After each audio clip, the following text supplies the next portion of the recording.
کی تعلیم دیتا ہے. یہاں تو برابری کا کہاں حق ہے؟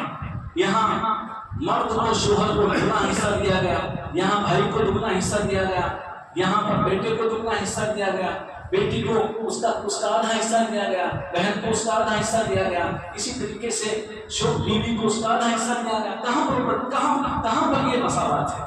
تو مساوات یہ نہیں ہے کہ آپ ہر ایک کا حصہ برابر کر کے رکھیں، یہ مساوات نہیں ہے.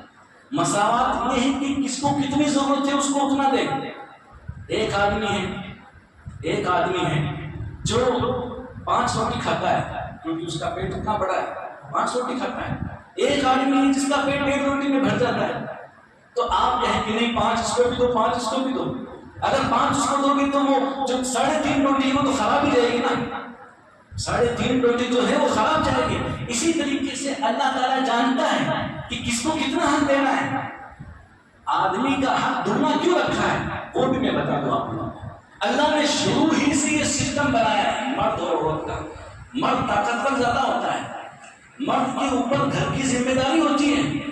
مرد آپ دیکھیں عقیقے کی شروع، بلکہ عقیقے سے پہلے دودھ جب انسان پیتا ہے اسی وقت سے دیکھ لیں آپ لوگ، ماں کا دودھ دگنا ہو جاتا ہے جب بیٹا پیدا ہوتا ہے. بیٹا دگنا دودھ پیتا ہے بیٹی کے مقابلے میں، بچی کے مقابلے میں، اور یہ سائنس نے ثابت بھی کیا ہے. اسی طریقے سے شریعت نے عقیقے میں 7ویں دن لڑکے کے لیے دو بکرے کا حکم دیا اور لڑکی کے لیے 1 کا حکم دیا. یہ اللہ کا بنایا ہوا قانون اور سسٹم ہے. اسی طریقے سے جتنی بھی شادی کے بعد کی ذمہ داریاں ہیں وہ سب مرد کے اوپر ہوتی ہیں. ہم لوگ مہر دیتے ہیں عورت کو، یہ پراپرٹی میں سے حق ہے کہ نہیں ہے؟ گرچہ ہم لوگ کم دیتے ہیں، یہاں پر نام کی مہر دیتے ہیں، حالانکہ مہر اگر دی جائے تو وہ بھی مرد ہی عورت کو دیتا ہے.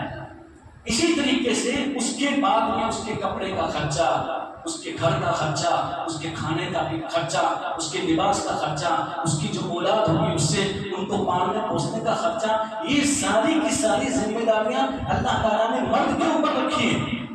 تو پھر کیوں نہ ہو اس کا حصہ دگنا؟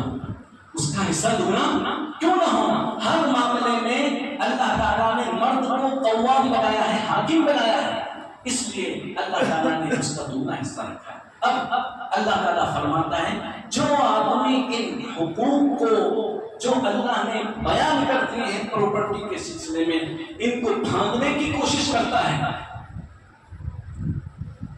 تو وہ آدمی اللہ تعالیٰ فرماتا ہے اللہ اور اس کے رسول کی نافرمانی کرتا ہے.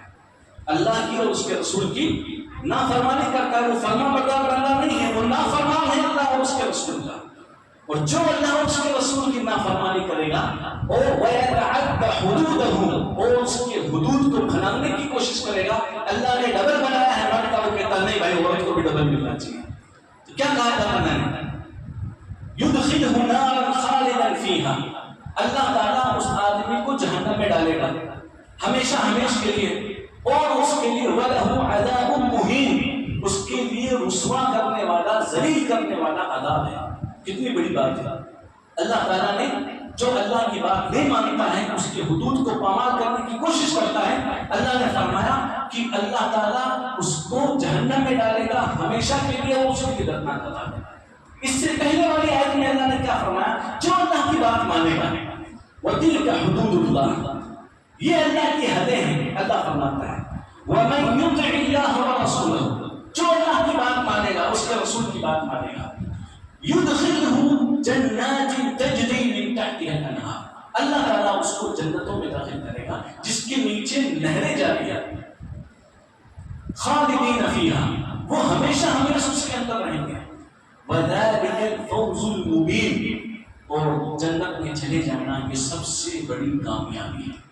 سب سے بڑی کامیابی ہے جنت میں چلے جانا. تو اللہ تعالیٰ نے ان حصوں کو بیان کیا ہے. اللہ کے بندوں، حقیقت میں مسلمان وہی ہیں جو اللہ کی ہر بات کو مان لیں.